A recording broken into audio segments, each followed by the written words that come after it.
je vous avais pas la parole, Madame Jamet. Oui, j'ai vous compris. vous taisez, Madame Jamet. Oui, j'ai compris. Monsieur, vous savez, aimer la France, vous savez, monsieur, aimer la France, ce n'est pas chanter la Marseillaise. Et avec des petites polémistes, vous avez un problème de date, de datation. Vos propos sont en effet datés. Ils rappellent les pires heures du XXe siècle. Et nous y serons. Ce n'est pas vrai ce que vous dites, Madame Jamet. Ce n'est pas vrai.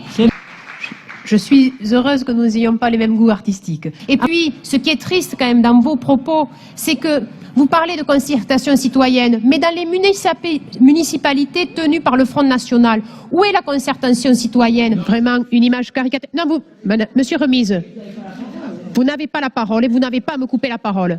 Et dans vos propos, comment quand même pouvoir accepter que vous indiquiez que les voleurs sont chinois?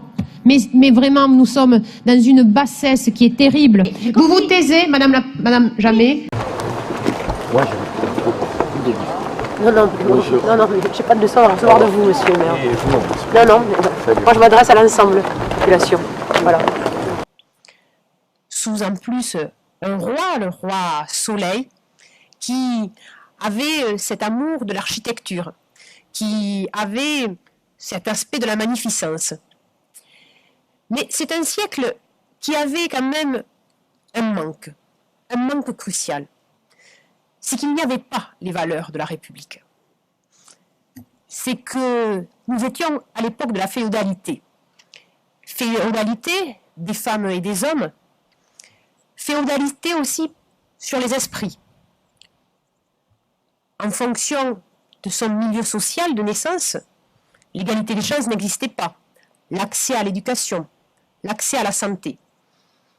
Et en fait, tout simplement, les femmes et les hommes ne naissaient pas libres et égaux. La fraternité n'était pas la première des valeurs de la République. J'ai pas de leçon à recevoir de vous, monsieur le maire. un projet également et surtout, on vient de le dire, qui n'aurait pu exister sans un homme, un Biterrois, Pierre-Paul Riquet, qui y consacra sa vie, qui y laissa sa fortune.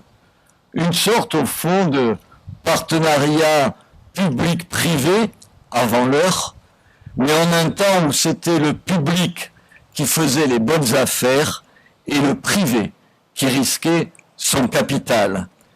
Une époque révolue où le risque n'était assumé nulle part et par personne, où la vie était une lutte menée par des hommes et non une société du spectacle flattant toutes les indolences et entretenant toutes les immaturités.